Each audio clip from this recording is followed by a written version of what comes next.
Bismillahirrahmanirrahim. Assalamualaikum warahmatullahi wabarakatuh. Alhamdulillahilladzi bi ni'matihi tatimmus shalihat, mujibud da'wat, rafi'ud darajat, wa huwal ladzi yaqbalu at-taubata 'an 'ibadihi wa ya'fu 'anis sayyi'at. Allahumma fashalli wa sallim wa barik ala sayyidis sadat sayyidina Muhammadin sallallahu alaihi wasallam wa ala alihi wa sahbihi wa man tabi'ahum bi ihsanin ila yaumil qiyamah. Faqad qala Allah ta'ala fil Qur'anil 'azim, a'udzu billahi minasy syaithanir rajim. Wa man ahsanu qawlan mimman da'a ila Allah wa 'amila salihan wa qala innani minal muslimin. Tsumma qala Rasulullah sallallahu alaihi wasallam, idza 'azzamat ummatid dunya nuzi'at minha haibatul Islam. Wa idza tarakatil amra bil ma'ruf wan nahya 'anil munkar hurrimat barakatul wahyi.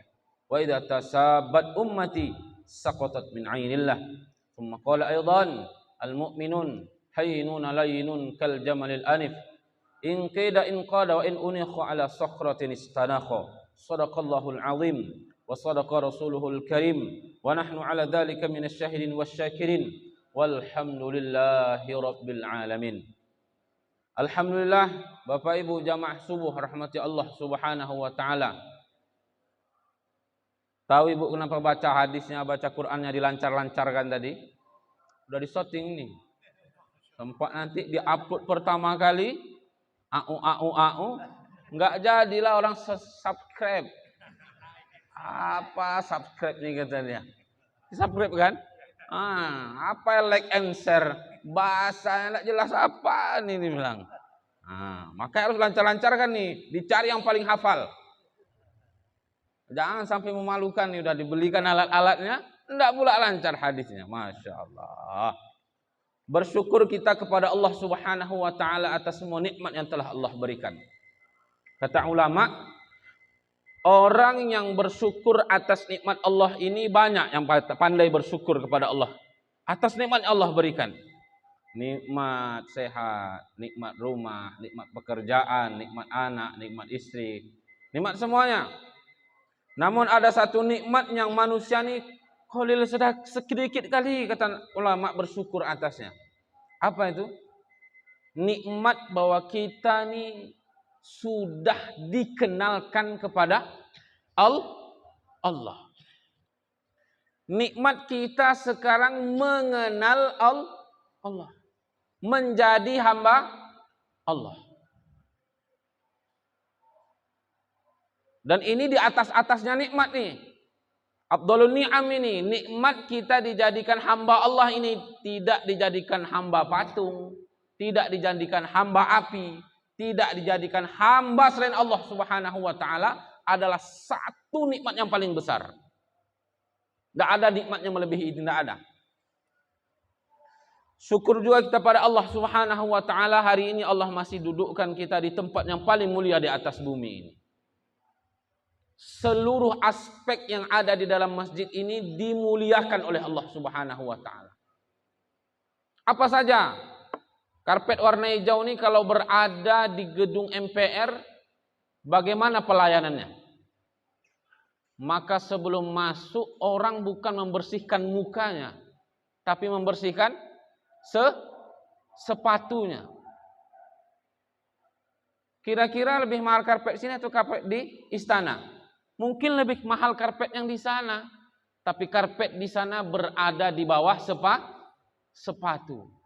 Ada karpet di istana dicium-cium sama DPR, Pak? Ada. Permadani tebal. Ada dicium-cium? Enggak ada. Sedangkan karpet di masjid ini setiap hari bukan hanya dicium, jidat kita nempel. Kalau enggak nempel jidat ini enggak sah salatnya. Ada orang ngawang-ngawang jidatnya. Enggak bisa. Dimuliakan oleh Allah. Apalagi keramik ini dengan keramik maaf yang ada di toilet sama enggak? Sama mereknya. Sama. Tapi pelayanannya beda. Sempat aja di keramik dalam masjid ini ada tai burung. Hajablah mereka berdua. Ali sama Farhan. Bisa-bisanya karena merelakan burung buang hajat di sini. Sedangkan kalau keramiknya ada di toilet, malah kalau terlalu cantik orang heran.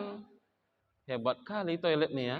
Cantik macam hotel bintang 5. Heran-heran orang. Dimuliakan oleh Allah. Tidak ada bedanya keramik di sini dengan keramik yang ada di kerajaan manusia ini, tidak ada bedanya. Tapi karena dia berhubungan dengan Allah, Allah muliakan. Dan suasana kita ini Allah yang punya, bukan kita yang punya. Allah terangkan, sering saya baca di surah An-Najm itu, wa annahu huwa adhaka wa abka. Allah adalah zat yang membuat manusia itu bisa tertawa, dan Allah juga zat yang membuat manusia itu menangis. Kadang sebentar tengok ketawa dia. Sebentar pula sudah menangis. Ada diceritakan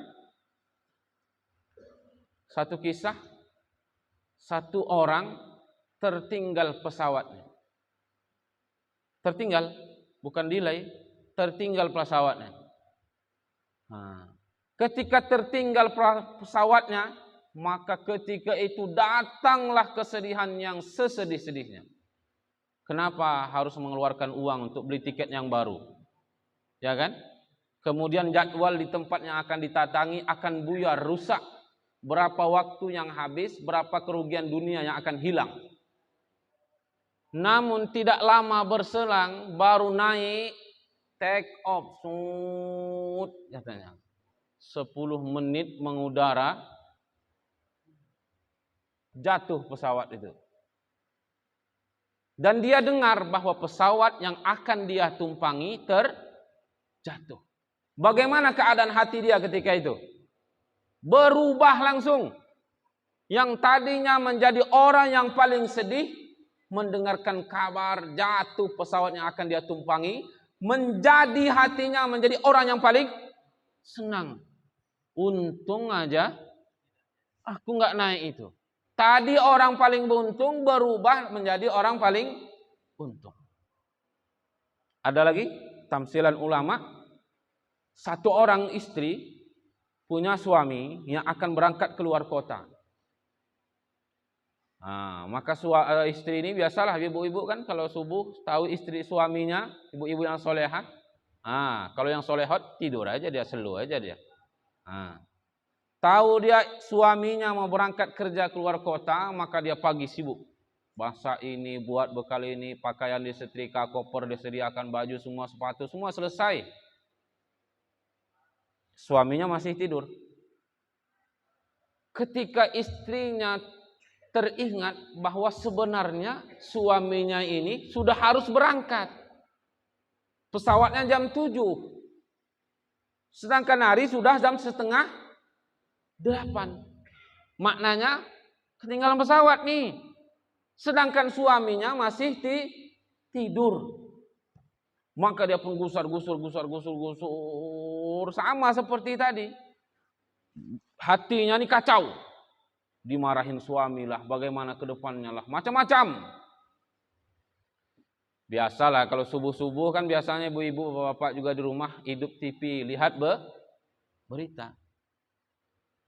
Ketika dia lewat mau ke kamar suaminya, terdengar bahwa pesawat yang ditumpangi suaminya jatuh. Ketika itu berubah lagi hati kan? Tadinya susah mendengar pesawat suaminya jatuh, senang lagi. Alhamdulillah ya Allah, tak jadi laki dan berangke. Kalau jadi laki dan berangke, manjando. Sampai dia ke kamar. Setelah masuk ke kamar, lihat suaminya masih tidur. Dengan hati yang gembira, maka dia siapkan sarapan, semua berada di atas meja makan. Dengan hati yang sangat gembira, karena suaminya terlepas dari maut. Tak jadi mati. Ketika dia membangunkan suaminya, rupanya suaminya sudah qaid. Kalau bahasanya mafus. Ji'un. Kenapa Hondanya bang? Ji'un, kata dia. Mati. Maka seketika itu juga hati berubah lagi jadi sedih. Siapa yang membolak-balik hati ini? Ya muqallibal qulub, tsabbit qulubana ala dinik. Siapa yang membolak-balik hati manusia? Allah. Duduknya kita di sini karena Allah gerakkan hati dia. Wahai hambaku, bangun, ambil wudhu, datang ke rumahku. Yang menjadikan hati kita ta'aluk berhubungan dengan masjid adalah Allah. Bahkan dikisahkan satu hari Khalifah Harun ar-Rasyid, termasuk khalifah terakhir-akhir abad keemasan Bani Abbasiyah, keturunan Muawiyah. Dia bilang, aku mau satu hari, mau senang saja, tidak mau susah-susah. Satu hari, senang aja. Enggak mau susah-susah.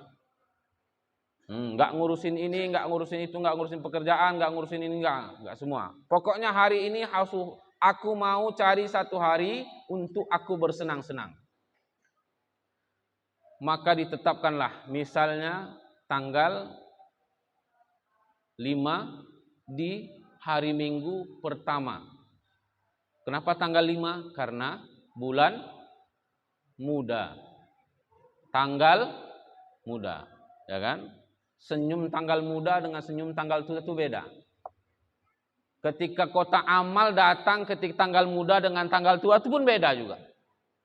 Kalau tanggal muda biru merah, ya kan? Kalau udah tanggal tua abu-abu kuning. Paling keras Imam Bonjol yang keluar 5.000. Maka ditentukanlah hari ini. Maka ketika hari itu dia tinggalkan semua, hanya dia mau bersenang-senang, dicarinya budaknya yang paling cantik. Yang paling cantik. Budak dulu sama seperti istri boleh kapan aja. Ibnu Abbas itu kalau tidak salah dia punya anak yang dia kuburkan saja dengan tangannya 125. Berapa Pak? Yang dikuburkan dengan tangannya 125. Berapa yang hidup kira-kira? Bukan dari istrinya semua, ibu-ibu ngasih 125, tercabut rambutnya semua. Semuanya tercabut. Ya banyak dari budak-budaknya itu. Maka dicarinya budaknya yang paling cantik, kemudian lempar-lemparan biji delima. Ya Bapak yang pergi pernah ke Mekah ke Madinah, belum mau besar-besar kan? Segini delima. Buka bijinya itu lempar-lemparan ke mulut. Lempar-lemparan sambil ketawa-ketawa ke TV. Tapi Allah berkehendak lain, ketika lempar mau ke mulut, masuknya ke hidung. Ketika masuk ke hidung, apa kata Khalifah Harun ar-Rasyid? Dzaka yaumun wahidun, kata dia. Satu hari pun Allah enggak bisa kasih kita ini senang satu hari aja, enggak bisa, pasti ada susah. Enggak Allah relakan, enggak bisa kata Allah. Satu hari juga Khalifah Harun ar-Rasyid jalan sama istrinya. Lupa pula saya nama istrinya. Jalan ke pantai, pakai kuda yang paling gagah. Jalan sama istrinya. Tak-tuk. Sampai di pinggir pantai, ketemu dengan wali Allah, namanya Bahlul. Bahlul artinya gila. Kenapa dibilang Bahlul ini gila? Dikasih dia 100 dirham, kasihnya sama orang lain. Dikasih dia 100 dinar, 400 gram emas, kasihnya sama orang lain. Kalau kita Pak dikasih 400 gram emas, gimana Pak? Pindah alam kita langsung. Goodbye dah melanggeng. Tak level lagi. Dikasih dia duit 100 dirham, kasihnya sama orang lain. Setiap dikasih apa saja sama dia, kasihnya sama orang lain. Maka dijulukin orang Bahlul gila Pak Jago. Jalanlah Harun ar-Rasyid ke tepi pantai. Melihat Bahlul ini biasa tepi pantai mana? Biasa kalau kita pergi ke pantai ambil pasir, buat buat rumah-rumahan. Dia buat. Maka Khalifah Harun ar-Rasyid bertanya, wahai Bahlul, kamu sedang ngapain? Kata Bahlul, aku sedang membuat istana di dalam surga. Yang bertanya ini ketika itu istrinya. Maka ditanya lagi, wahai Bahlul, berapa harga istana dalam surga itu? Istrinya Harun ar-Rasyid itu pakai kalung terbuat daripada batu mulia. Emas, berlian, hitam begitulah. Pabacan, macam begitulah dia. Ya kan? Sungai Dareh, ya kan? Berapa harganya? Kata istri Harun ar-Rasyid. Harganya sama seperti kalung yang ada di leher kamu. Maka ketika itu Khalifah Harun ar-Rasyid ini istrinya beriman juga, bukan main imannya. Maka diberikannya kepada Bahlul. Maka Bahlul doa kepada Allah, ya Allah, terimalah sedekah ini karena Engkau ya Allah. Dijual sama Bahlul, enggak dikasihnya, sedekahkan yang fakir miskin, bukan untuk dia juga.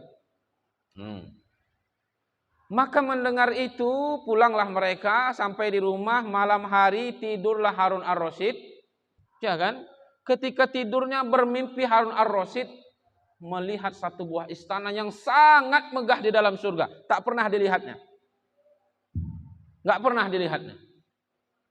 Maka dia bertanya kepada malaikat, kat, kata dia, ini punya siapa? Kata malaikat, ini punya istrimu. Bangun tersentak Harun ar-Rasyid, terbangun. Apa kata dia? Betul Bahlul ini. Betul Bahlul ini. Yakin saya sama dia. Maka besok pagi dia bergegas. Pagi-pagi dia naikkan kuda tanpa dengan istrinya. Maka dicarinya Bahlul ke tempat yang sama. Ketika sampai di tepi pantai, dia lihat Bahlul masih sama seperti itu. Pasir. Maka ditanya sama Khalifah Harun ar-Rasyid, wahai Bahlul, kamu sedang ngapain? Saya sedang membangun istana dalam surga. Betul. Padahal sudah yakin juga, tadi malam sudah mimpi ini. Kata Khalifah Harun ar-Rasyid, berapa harganya? Kata Bahlul, harganya seluas kerajaan Harun ar-Rasyid. Tak berani Khalifah Harun ar-Rasyid, Pak. Enggak berani. Kalau tadi tahu sebelum tidur, enak, cuman gelang aja. Ini semua kerajaan. Belum tahu, Masya Allah. Ketika melihat istana, begitu senangnya. Senanglah hati, istri punya anak seperti itu, dan kita mau juga. Ketika ditawarkan kerajaannya, enggak berani. Masya Allah. Satu hari sudah kisah Abdullah bin Mubarak, tabi'in. Dia berjumpa dengan satu orang anak muda, yang mana anak muda ini sedang bersedih. Maka Abdullah bin Mubarak bertanya, wahai anak muda, kenapa engkau bersedih? Limadza anta tabki, kata dia. Kenapa kamu menangis? Karena aku mau perang di jalan Allah. Kemudian kudaku satu-satunya mati. Tidak punya apa-apa lagi aku. Cuman punya kuda satu ini doang. Dan itu pun sudah mati. Kemudian Abdullah bin Mubarak bilang, ya sudah, karena kamu sedih, sekarang begini saja. Aku kasih kamu duit 4.000 dinar. Tetapi kuda yang mati itu untuk aku. Anggap atas namaku, ku beli kuda yang mati itu enggak apa-apa. Maka dibelilah. Senanglah lagi dia, hilanglah sedihnya. Ketika malam bermimpi, tidur malam mimpi, dia berada di padang mahsyar, yang mana ketika itu tidak ada naungan sedikit pun, tidak ada penolong, tidak ada naungan, tidak ada kemudahan, panas. Tiba-tiba dia melihat 70 ekor kuda yang sama seperti kuda dia yang mati. Sama. 70 ekor kuda sama seperti ketika kuda dia yang mati. Dan dia pun tahu kalau ini kuda saya ini. Maka dia datang kepada malaikat untuk mengambil kuda itu. Kata malaikat, nanti dulu. Kenapa? Malaikat, kuda ini bukan punya kamu lagi. Kuda ini sudah punya Abdullah bin Mubarak. Maka dia bangun pagi. Dikumpulkannya duit 4.000 dinar tadi. Masukkannya kantong. Langsung pergi ke rumah Abdullah bin Mubarak. Assalamualaikum. Assalamualaikum. Ya kan, kayak orang mau sesak buang air. Assalamualaikum. Assalamualaikum. Kalau orang Medan bilang, Assalamualaikum, wak, buka pintu, wak. Itu dia. Cepat-cepat dia. Maka dibukalah pintu sama Abdullah bin Mubarak. Aku mau balikkan duit ini. Kata pemuda tadi. Kata Abdullah bin Mubarak, nanti dulu. Cerita dulu kenapa mau dibalikkan. Enggak, aku mau balikkan duit ini kepadamu. Nanti dulu, cerita dulu. Kenapa kamu balikkan duit ini? Pokoknya aku mau balikkan. Enggak mau aku duit ini. Cerita dulu kenapa, kata Abdullah bin Mubarak. Karena aku tadi malam bermimpi, Allah Subhanahu wa taala berikan 70 ekor kuda sama sepertiku nanti pada mahsyar. Apa kata Abdullah bin Mubarak? Tidak bisa. Kata Abdullah bin Mubarak, aku sudah tahu sebelum kamu tidur tadi malam lagi. Begitulah, Masya Allah. Subuh hari ini kita akan sedikit membahas apa-apa yang sebenarnya dilupakan manusia nih. Dan memang manusia ini adalah sifatnya pelupa. Nasia itu artinya pelupa kalau dalam bahasa Arab. Kita ini pelupa. Kadang tukang taruhnya pena, tukangnya itu kan di telinga. Apa ceritanya? Mana pensil tadi ya? Padahal di telinga. Kadang kunci sudah di kantong, masih juga cari kunci. Tapi insya Allah ibu-ibu enggak dilupakan bapak-bapak ini. Paling ibu aja yang melupakan bapak-bapak ini.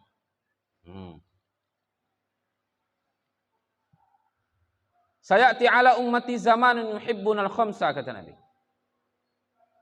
Wa yansawnal khamsa. Maka kata Nabi, nanti kamu akan dapati zaman yang mana mereka ini mencintai 5 perkara dan akan melupakan 5 perkara. Yang pertama, yuhibbunad dunya wa yansawnal akhirah. Mereka cinta kepada dunia, lupa kepada kampung akhirat.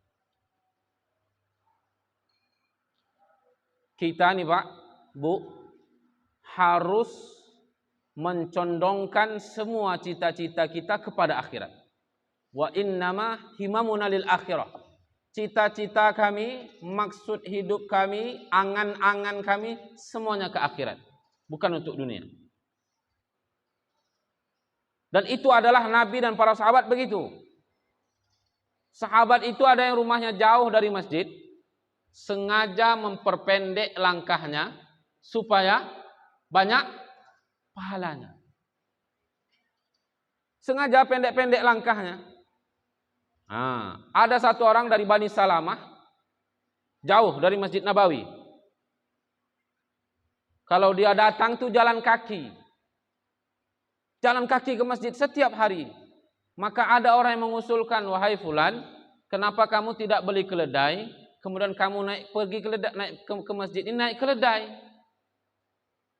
Kata satu orang dari Bani Salamah tadi, enggak mau pahala aku diganti oleh keledai. Apa ini? Karena cita-citanya akhirat. Kalau kita gantungkan semua amal kita bukan untuk akhirat, maka pasti kita akan kecewa. Pasti itu. Contoh orang sedekah, kalau cita-citanya, keinginannya bukan untuk akhirat, pasti dia akan kecewa. Karena apa kata Nabi? 1 dibanding 10. Hari ini dia sedekah 10.000, besok kok nggak dapat 100.000? Nggak betul Rasulullah ini. Tapi kalau digantungkannya cita-citanya kepada akhirat, maka tidak ada ruginya. Ali itu sering berdoa di dalam doa tahajudnya, apa kata dia? Min qillatidz dzat wa bu'dis safar wa hussatit thariq, kata beliau. Ali berdoa dalam tahajudnya apa? Ya Allah, sedikitnya perbekalan aku menuju Engkau ya Allah. Padahal dalam kitab dikatakan, di Hayatus Sahabah, cerita kehidupan para sahabat, Ali radhiyallahu taala anhu itu bersedekah, dihitung berapa infaknya, sedekahnya di jalan Allah itu 160 kilogram emas. Berapa? Bukan 160 gram, 160 kilogram emas. Berapa 1 gram emas sekarang, Bu? Mendekati 1 kilo 1000. 1 kali 1000 berapa, Pak? Hah? Udah berapa duitnya itu? 1 miliar. 160 kilogram emas disedekahkan Ali radhiyallahu ta'ala. Kalau di total duit sekarang 160 miliar. Bapak kira-kira kalau punya duit 160 miliar ada di masjidnya lagi? Mana ada, nggak ada lagi masjid. Goodbye syuhada, thank you, terima kasih sudah melayaniku ketika aku tak punya duit. Sekarang aku udah punya duit, sorry lah ya, nggak nampak lagi. Tapi apa kata dia? Min qillatidz zahad, kata dia. Kata Ali radhiyallahu ta'ala anhu. Begitu sedikitnya perbekalan. Kalau kira-kira Pak di zaman ini Ali radhiyallahu ta'ala anhu masih hidup dan kita juga hidup, kira-kira lebih bagus mana? Rumah kita atau rumah Ali? Anak kita lebih enak makannya anak kita atau anaknya Ali radhiyallahu ta'ala anhu? Dikatakan dalam ceritanya Ali radhiyallahu ta'ala anhu beserta keluarganya itu makan kurma sortiran. Tapi sedekahnya 160 kilo emas. Bukan batu koral, emas. Tapi beliau katakan, sedikit sekali bekalku ya Allah. Masya Allah. Lalu bekal kita berapa, Pak? Berapa kira-kira? Masya Allah. Emas yang lengket 1 biji di tangan aja payah menyedekahkannya. Apalagi mau 160 kilo. Kemudian kata Ali ta'ala an, wa bu'lis safar, kata beliau, perjalanan di akhirat ini perjalanan yang sangat panjang. Kalau kita mau pergi dari sini ke Padang mungkin cukup 1 juta. Sini Jakarta ya 3 juta. Makin panjang lagi pergi umroh 30 juta. Eropa 50 juta, Amerika 100 juta. Dan itu sejauh-jauhnya perjalanan di atas dunia ini ada di dalam peta. Ada nggak? Ada. Bahkan pernah ulama katakan, dunia ini nggak jauh-jauh Pak, cuma sejengkal aja. Coba jengkalin di peta itu. Ya kan? Dari Aceh ke Lampung cuma segini Pak, enggak sampai 1 jengkal. Ya kan? Nanti Pulau B itu kita jengkalin segini. Segitu aja dunia nih. Dan perjalanan di akhirat itu perjalanan yang tidak ada di peta. Sangkil jauhnya, sangkil panjangnya, tidak ada di peta itu. Kemudian apa kata beliau lagi? Dan perjalanan ini tidak pernah kita tempuh. Kalau yang sudah biasa Pekanbaru, Bangkinang, sudah tahu dia di mana lobang, di mana parit, di mana orang macet, di mana enggak macet. Iya kan? Hafal. Orang yang sudah biasa pergi Pekanbaru, Jakarta, enggak takut-takut lagi, santai aja, udah tahu dia. Naik Lion delay 1/2 jam. Naik Citylink tepat waktu. Naik Batik Air dapat minum sama roti. Tahu aja, selu aja dia. Tapi bagaimana kalau orang yang baru pertama kali pergi perjalanan jauh? Contoh kita baru pertama kali pergi haji atau umroh Pak. Bawa ikan asin, ikan teri, sambal belacan. Iya kan? Bawa beras. Padahal di sana semua ada, bukan nggak ada. Ada semuanya. Cuman karena kita nih orang baru, perjalanan baru, maka rasa takut itu begitu besar dalam hati. Semua nih, padahal telah sampai di sana, semuanya ada. Tapi kalau perjalanan akhirat ini tidak pernah kita tempuh dan kita tidak tahu bagaimana keadaan kita di sana. Kalau perjalanan di atas dunia ini bisa diperkirakan. Contoh mau ke Sudirman, buka map. Kalau masih biru aja dia, enggak macet itu. Ya kan? Kalau sudah merah, macet, cari jalan lain. Itu saya pergi, undangan kawan saya nikah di Lembah Subur sana. Ya kan? Ada senior di depan. Senior dijegat untuk divaksin. Teleponnya kami. Di depan ada penjagatan vaksin katanya. Kalau enggak vaksin, enggak boleh lewat. Gawat juga nih, bilang kan? Kita mau juga divaksin, jangan sampai di sana juga divaksinnya, terpaksa.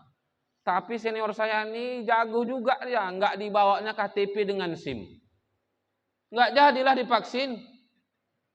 Mau vaksin kan mesti pakai KTP, ada nama, nomor HP. Maka saya dengan teman-teman tuh, ayo buka map. Ketika dibuka map tuh, rupanya ada jalan kampung, lewatlah kami. Lewat, enggak jadi vaksin. Pulangnya, jumpa lagi polisi yang mau jegat orang vaksin. Tapi yang hadap pergi, yang hadap pulang selamat pula sekali lagi. Kalau perjalanan yang di atas dunia nih, susah kita ada yang bantu. Susah air, insya Allah dibantu orang. Susah makan, dibantu sama orang. Susah ini semuanya dibantu sama orang. Pernah ada waktu santri dulu. Perjalanan jauh nih, naik bus malam. Lupa makan. Tidak terbawa air. Perjalanan 8 jam. Tak ada berhenti malam tuh. Jalan terus. Sampai di tempat tuh subuh-subuh. Laparnya bukan main. Menggeletar lutut dibuatnya. Udah gak ingat sholat lagi. Udah mau masuk waktu subuh. Ya namanya orang lagi safar. Doanya kan makbul ya kan. Kebetulan mungkin waktu itu makannya halal. Pakaiannya halal. Semuanya halal. Maka udah ya Allah lapar kali ya Allah nggak sanggup lagi. Kalau lapar kali mana tersorong sama air putih, ya kan? Maka jalan. Tiba-tiba di tengah jalan mau sampai ke musola dipanggil sama satu orang. Pak kata dia, sini dulu Pak. Pak sini dulu Pak, dia bilang. Kami mau sholat Bang, kami mau sholat. Iya Pak, tolong mampir ke kedai saya dulu Pak. Dengar nama kedai ya kan, hilanglah geletar dalam lutut nih. Jalan cepat-cepat. Nggak pakai tanya-tanya lagi, nanti aja tanyanya. Duduk makan, disediakan tuh makan. Setelah terakhir baru tanya, Bang, Abang kok manggil kami makan? Maka kata abang yang punya itu, Pak, kata dia, Ustadz, saya hari ini pertama kali buka kedai di sini. Dan setiap hari ini, setiap siapa saja yang datang, maka makan free, sepuasnya gratis. Masya Allah, saya bilang. Coba ketika itu ya Allah, jadikan aku presiden RI 1. Langsung jadi. Cuman waktu itu doanya, ya Allah makan, lapar, ya Allah kasih makan aja lah. Maka kita nih boleh cari dunia. Carilah dunia kemanapun, ke ujung dunia silahkan. Tapi jangan jadikan dunia ini maksud dan tujuan. Karena dunia ini tidak bisa kita jadikan tolak ukur kebahagiaan seorang manusia, nggak bisa. Kemudian ketika kita mencari dunia, niatkan dunia yang kita cari untuk kemudahan kita menuju alam akhirat. Walaupun tidak semuanya kita gunakan untuk alam akhirat, enggak. Ada yang dimakan, ada yang bangun rumah, ada yang anak sekolah, ada yang untuk berobat, ada yang kasih ini, kasih itu, kasih macam-macam. Tapi setiap 1 rupiah yang kita dapatkan, kita niatkan dalam hati untuk memudahkan kita di alam akhirat. Kira-kira Pak, kira-kira nih, Ali yang dengan sedekahnya 160 kg emas. Kalau alimnya Pak, Ali itu jangan diceritakan. Satu hari, satu orang ahli tafsir datang bersama Ali, depan Ali. Nantang, ya kan? Dipikirnya kadal, rupanya buaya yang dihadapinya. Nantang dia, Wahai Ali, aku minta penjelasan masalah tafsir. Kata Ali Ta'ala anhu, oke, nggak ada masalah. Mau tafsir apa? Tafsir Quran. Ya. Surah mana? Surah Al-Fatihah. Dimulai dari Bismillah. Maka dibahas sama Ali Ta'ala anhu, bukan huruf Bismillah, Pak. Bukan Bismillahirrahmanirrahim. Huruf Ba saja. Huruf Ba. Tahu Pak huruf Ba kan? Ba itu ada titik namanya di bawah itu titik wahdaniyah Allah. Dibahas huruf Ba itu Pak dari habis Isya selesai menjelang subuh. Alimnya itu. Satu huruf Ba saja bukan Bismillahirrahmanirrahim. Kira-kira Pak, kalau kita sekarang disuruh menerangkan kebesaran Allah, tanda kita mengenal Allah, hebatnya Allah, berapa menit kira-kira? Mungkin setengah jam udah habis bahan kita. Saya aja dengan nunggu titik kedua ini. Habis bahan. Ya kan? Ali itu menerangkan huruf Ba saja dari habis Isya sampai subuh. Baru huruf Ba saja. Kata Nabi SAW, Ali itu adalah gudangnya ilmu, sedangkan aku adalah gerbangnya ilmu. Doanya apa? Wakilatizat, kata beliau. Sungguh sedikit sekali bekal aku menuju Allah Subhanahu wa ta'ala. Kemudian wabukni safar, sudah tahu beliau bagaimana keadaan, bahkan sudah dijanjikan Allah masuk dalam surga. Tapi masih doa, ya Allah, sangat panjang safar ini Allah. Perjalanan menuju akhirat ini sangat-sangat panjang. Kemudian perjalanan menuju akhirat ini kita tidak tahu bagaimana keadaan. Maka jangan sampai kita sibuk cari dunia, lupa akhirat. Namun jadikan apa semua yang kita punya untuk membangun kehidupan kita di akhirat. Punya istana kita di dunia, punya pula kita istana di akhirat. Ketika Khalifah Umar bin Abdul Aziz. Umar bin Abdul Aziz ini orang yang paling zuhud ketika di zamannya, padahal beliau adalah khalifah. Orang itu sering mengadukan kepada khalifah. Dia khalifah satu tempat, gubernur satu tempat, ada khalifahnya. Diadukan bahwa Khalifah Umar bin Abdul Aziz ini setiap hari keluar rumah jam 10. Kemudian setiap hari malamnya nggak bisa diganggu.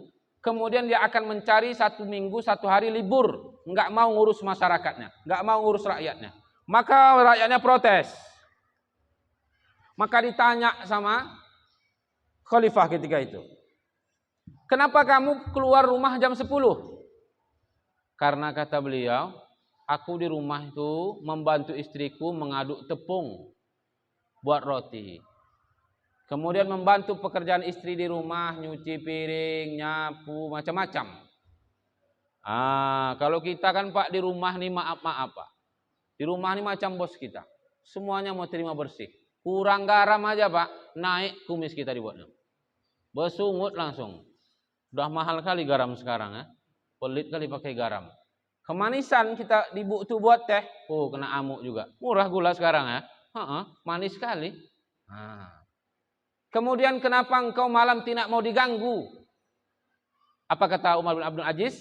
Aku 1 harian sudah mengurus manusia. Maka malam aku berhadapan dengan Allah. Lalu kenapa kamu 1 hari itu setiap minggu kamu cuti? Kata beliau, baju di rumah kami itu tidak banyak. Yang dipakai itu saja. Padahal khalifah nih.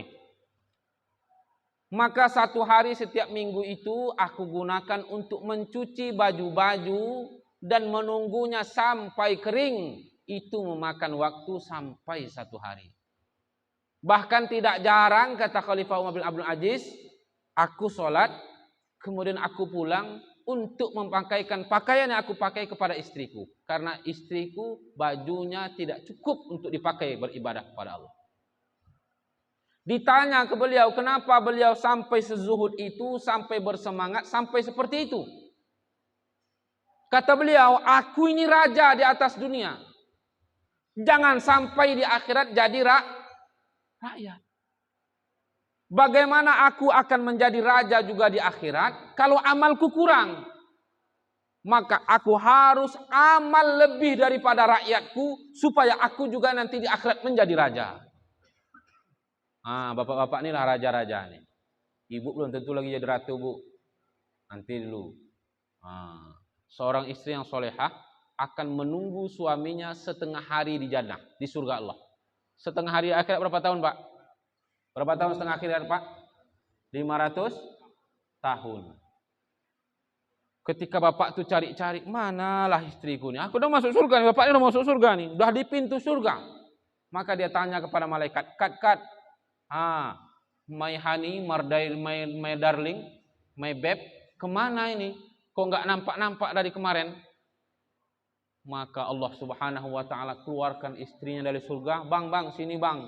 Kau udah telat kau, jangan banyak cerita kau lagi. Masuk ke sini.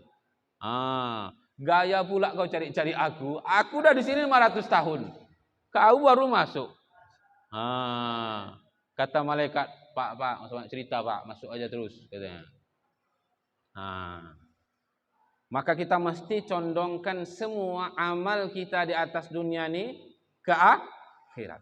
Kalau kita tidak condongkan ke akhirat, maka pasti kita akan kecewa. Pasti kecewa. Tidak semua amal kita Allah langsung balas, dunia enggak, apalagi doa. Masya Allah. Bapak tuh ditanya, Pak, kenapa enggak doa? Catat. Doa tahun kemarin aja belum terkabul lagi. Udah minta pula yang baru. Masya Allah. Maka tahu condongkan. Hati ini condongkan terus kepada akhiratnya Allah. Sedekah kita, sholat kita, zikir kita, puasa kita, condongkan hanya untuk akhirat aja udah. Karena apa? Dunia ini sudah dalam tanggungan Allah Subhanahu wa ta'ala. Sedekah, ya Allah, aku ikhlas, ya Allah, aku sedekah hanya untuk Engkau, ya Allah. Udah, selesai. Gak usah bahas-bahas. Zikir kita, zikir untuk Allah aja. Kalau kita buat nih karena akhirat, karena Allah, maka hati akan tenang. Sikit lagi. Yang kedua, wa yuhibbunal qusur wa yansawnal qubur. Kalau kita di wa yuhibbunal kasur. Cinta dengan kemewahan dunia, lupa alam kubur. Masya Allah. Kira-kira Pak? Kira-kira ya? Saya, bapak-bapak nanti. Kira-kira kalau kita mati sekarang ini, kubur kita ini menjadi taman surga atau jurang neraka, Pak? Kira-kira masih belum bisa dipastikan. Mau kita banggakan amal kita, belum tentu diterima kok. Ya kan? Masya Allah. Sahabat saja yang sudah dijamin Allah masuk surga, mereka itu ya Allah masih doa kepada Allah. Bahkan di ini hadis Aisyah taala anha berkatakan, man qala fi kulli yawmin khamsan wa 20 marratan Allahumma barik li fil maut wa fi ma ba'dal maut thumma mata ala firashihi a'tahu Allahu ajr syahidin. Barang siapa yang membaca 25 kali setiap hari, ini saya ajarkan doanya. Saya mau amalkan, insyaallah bapak-bapak juga amalkan. Mudah saja doanya. Allahumma barik li fil maut wa fi ma ba'dal maut. Ya Allah, berkahkan kami ketika mati dan berkahkan kami ketika setelah mati. Setelah mati ya bisa kubur, mahsyar, mizan, sirat, surga neraka. Allahumma barik li fil maut wa fi ma ba'dal maut. Ibu-ibu yang sudah berumur lah kan, bapak-bapak yang sudah berumur, kalau yang muda-muda nanti lalu enggak apa. Ya kan? Baca ini 25 kali sehari. Allahumma barik li fil maut wa fi ma ba'dal maut. Ya Allah, berkahkan kami ketika mati dan berkahkan setelah mati. Rupanya berkah itu enggak harus dunia aja, Pak. Mati pun kita perlu berkah juga. Perlu kemudahan dari Allah juga. Akhirat pun begitu juga. Apa janjinya kata Aisyah taala anha? Kemudian karena dia baca 25 kali setiap hari, Allahumma barik li fil maut wa fi ma ba'dal maut, thumma mata ala firashihi. Ini hadis Tabrani. Kemudian dia mati di atas dipan tempat tidurnya. Bukan di masjid. Bukan ketika ibadah, enggak. A'tahullahu ajra syahidin, kata beliau. Allah akan berikan kepada dia pahala ganjaran sama seperti orang syahid. Orang syahid itu Pak enggak pakai tanya-tanya. Gak berani malaikat. Ngeper malaikat nanya-nanyanya. Oh maaf Pak, Bapak udah langsung masuk aja ke dalam surga. Gak berani kami tanya-tanya Pak. Gak berani. Apa amalannya? Cuman baca 25 kali sehari. Mudahnya 5 kali subuh, 5 kali zuhur, 5 kali asar, 5 kali maghrib, 5 kali isya. Udah berapa tuh? 5. Nah, selesai. Mati kita di atas kasur. Syahid. Masya Allah. Kita niat semua mengamalkan ini insya Allah. Amalkan Bu. Insya Allah ibu syahidah. Gak bisa ibu syahid. Syahid itu untuk laki-laki. Kalau perempuan syahidah namanya. Bapak-bapak juga gak bisa syahidah. Bapak-bapak syahid. Kalau bapak-bapak sholat di rumah, baru bapak-bapak solehah. Pakaikan kerudung dia. Pakaikan mukena. Copot kepala rumah tangga dari kakaknya. Taruh dia di bawah. Maka Bapak Ibu rahmati Allah Subhanahu wa taala, wa yuhibbunal mal wa yansaunal hisab. Kata Nabi, manusia sekarang cinta dengan harta, lupa dengan hisab. Hisab ini adalah untuk harta yang halal. Kalau hartanya haram, azab. Bagaimana supaya kita tidak terhisab? Niatkan tadi semua harta, semua keperluan, semua yang ada pada diri kita untuk kemajuan agama. Rumah, kendaraan, pakaian, uang, tabungan, semuanya untuk kemudahan agama. Insya Allah itu tidak akan dihisab oleh Allah Subhanahu wa taala. Sekian, karena perut sudah berbunyi, ya kan? Keroncong di perut sudah ada juga. Maka insya Allah mudah-mudahan Allahumma barik li fil maut wa fima ba'dal maut. Amalkan ini 25 kali sehari, insya Allah mati dalam keadaan syahid. Amin ya rabbal alamin. Sekian yang bisa saya sampaikan. Mohon maaf apabila ada kekurangan. Subhanallah wa bihamdihi, subhanakallah wa bihamdika, asyhadu an la ilaha illa anta, astaghfiruka wa atubu ilaik. Assalamualaikum warahmatullahi wabarakatuh.